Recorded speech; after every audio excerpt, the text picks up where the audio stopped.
네, 상한가 튜브 시청자님들 반갑습니다. 상한가 전망대 시간입니다. 자, 4월 27일자에 대응할 수 있는 종목들, 그러니까 지난주 금요일에 상한가를 갔었던 종목들입니다. 자, 에이프로젠 그룹주, 더불어서 STX 엔진, 린드먼 아시아가 되겠습니다. 자, 우선 STX 엔진하고 린드먼 아시아 먼저 진행을 한번 해보도록 하겠습니다. 일단 첫 번째 종목은 린드먼 아시아 되겠습니다. 린드먼 아시아 이 업체 같은 경우에는 벤처 캐피탈 업체예요. 그리고 국내하고 중국 쪽에 있는 기업들에 투자를 하는 그런 업체다라고 보시면 될 것 같고요. 뭐 영업 수익은 뭐 꾸준한 편입니다. 그러니까 매출이 아니에요. 뭐 지분 투자를 한다든지 뭐 아니면 뭐 배당 이익을 받는다든지 하면서 수익을 얻어내가는 그런 벤처 캐피탈 업체이기 때문에 사업에 대한 그 등락과 그 다음에 상패가 극명하게 갈리는 그런 업체가 되겠습니다. 그런 기업이 되겠습니다. 그럼에도 불구하고 뭐 안정적인 매출 구조를 띠고 있다라고 하는 것은 투자를 단행하는 기업들 그리고 사업군들 자체가 뭐 너무 리스크가 큰 아니면 뭐 너무 장밋빛 전망이라든지 투자 회수 기간이 긴 그런 기업들한테는 투자를 비중이 좀 작다. 그런 측면에서 봤을 때 현재 있는 어떤 수급 상태로는 뭐 양호하다라고 또 보고 있습니다. 그리고 더불어서 뭐 상한가를 갔는데요. 뭐 일단 상한가 흐름들 한번 분석해 볼게요. 상한가를 갔던 시간은 3시쯤 게다가 거래량이 127만 주 정도가량 발생을 했는데 상한가 잔량이 5만 주 정도가량도 안 돼요.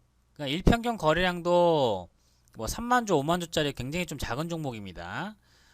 그러니까 유동주의수 대비해서는 유동주의수가 350만 주예요. 350만 주 대비해서 120만 주 정도가량 나왔으면 그렇게 뭐 많이 나왔다라고 또 보기는 어려울 것 같기는 한데요. 우선적으로 내일자면은 당장 두터운 매물대가 형성이 됩니다. 두터운 매물대 접하기 때문에 4,500원을 중심으로 위아래에 플러스 마이너스 한 5% 정도가량의 갭상승 또는 양봉 나온다 할지라도 요 구간대에서 막혀버릴 가능성이 좀 높아요. 게다가 이격, 이평선들 간의 간격까지도 많이 벌어져 있는 상태이기 때문에 이런 점들을 감안을 해서 이 종목은 음봉, 그러니까 요런 타입이 되겠죠. 갭상승이 뜨든 해서 윗꼬리가 달린 차익실현성 물량들이 많이 좀 튀어나오는 그런 자리가 될 수가 있다. 왜 그러냐면 지난 그 11월 달에 움직였던 자리에 대비해서 거래량이 한 3분의 1, 4분의 1 정도 수준밖에 안 나왔거든요. 이게 의미하는 게 뭐냐면 가격대는 비슷함에도 불구하고 거래량이 안 나왔다. 그러면 손바뀜이 많이 안 됐다는 뜻이고 신규 매수에는 유입이 됐고 기존 투자자들은 물려서 홀딩할 수밖에 없는 입장이다 라고 보시면 될 것 같습니다. 뭐 주봉이나 월봉에서는 상당히 좋은 전조짐들이 좀 보입니다. 이런 흐름들이 나오고 난 뒤에도 추가 상승이 나올 수가 있기 때문에 근데 이번 달보다는 다음 달이 더 매끄러울 것 같아요. 이번 달보다는 다음 달. 그래서 린드먼은 내일자 차익 실현하고 내려와서 단기평선 부근쯤에서 다시 한번 편입하는 전략이 어떨까 합니다. 자, 두 번째 종목 STX 엔진 되겠습니다. STX 엔진 같은 경우에도 여기 매물대가 7,000원 초반서부터 7,500원대까지 상당히 좀 두텁게 있습니다. 그게 작년도에 누적이 됐었던 매물대인데요. 뭐 지원이라든지 아니면 실제 매출 뭐 이런 부분들은 일단 양호하고요. 일단 양호해요. STX 엔진 같은 경우는 조선용 엔진이라든지 플랜트 설비 쪽 이런 쪽으로 들어가는 엔진들 만들어내는 그런 기업인데 기술력의 측면에서나 아니면은 가지고 있는 사업군들 자체가 나라 쪽에서도 육해군 나라 쪽에서도 받는 그 매출액이 좀 있기 때문에 그래도 안정적인 사업군을 유지하고 있지 않나 하는 생각이 좀 듭니다. 근데 이 종목 같은 경우에는 뭐 이슈 자체가 뭐 아주 특별하다라고 좀 보기는 어려울 것 같아요.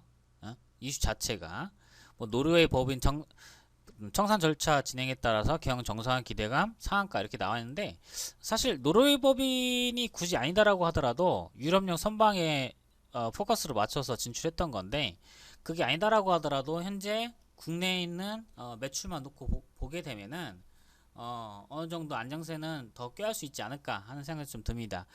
6천억대 매출 대비해서 영업이익률이 뭐 아주 높은 편은 아니에요.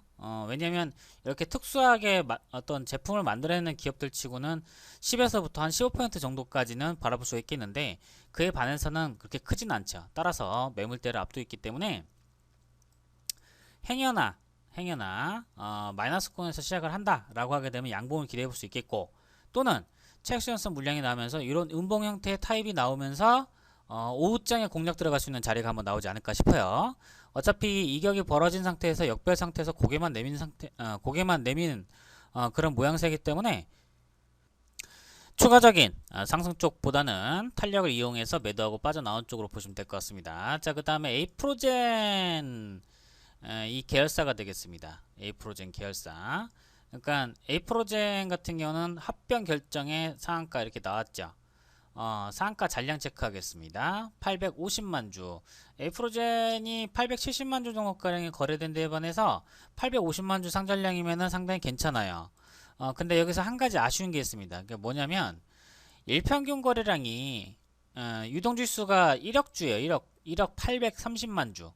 근데 지금 여기에 10%도 채 미치지 못하는 만큼의 상한가가 나왔다는 얘기는 뭐 기대감 자체는 유효할 수 있겠습니다만은 여기서부터 끌어올릴 수 있는 만큼 좀 끌어올릴 수도 있을 거는 같아요.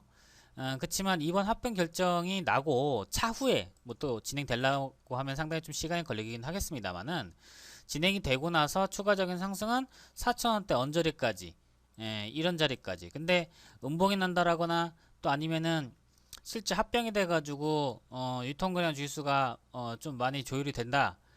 일단 한 종목만 KIC만 놓고 봤을 때도 1억 주였었고요. 에이프로젠 HIG 같은 경우는 7,100만 주. 그 다음에 에이프로젠 제약이 1억 3천만 주. 그러니까 거래량은 어마어마한 거예요. 오히려 에이프로젠 제약 같은 경우는 거래량이 많이 나왔네요. 9,800만 주면. 그러니까 매물 소화를 할 수 있는 만큼 충분히 해주고 있는 상태고요. 내일자는 이런 캔들이 나올 가능성이 높습니다. 뭐 당장에 뭐 거래가 정지된다라거나 하는 것은 아니기 때문에 한 차례 눌려주고 내려온다라고 하더라도 한 번 더 올라갈 수 있는 자리는 남아 있다라고 보고 있고요. 1차적으로 1,900원대까지는 가능하지 않겠나, 이렇게 또 보고 있습니다. KC 같은 경우는 상단부에 있는 매물 저항 라인 관대가 4,000원대라고 체크 한번 해드렸고요. 에이프로젠 HNG 같은 경우에는 본래 차트 수급만 놓고 봤을 때는 1,000원대까지는 가져야 돼요. 근데 거래가 상당히 좀 적게 나왔죠. 왜냐면 시세가 노출이 됐었을 때 4,100만 주 정도가량 나왔는데 거래량이 250만 주로 상한가 잔량도 450만 주예요. 뭐 어차피 합병을 한다라고 이전서부터 얘기를 하고 있었기 때문에 아마 합병하고 나서 액면 병합이 이루어지지 않을까, 이렇게 또 조심스럽게 예상을 해봅니다. 상장 주수가 워낙에 많기도 하고. 자, 두 번째, 이렇게 상장 주수가 너무 많다 보면은 수급에 쏠림 현상도 심하고 탄력을 또 받기도 어렵습니다.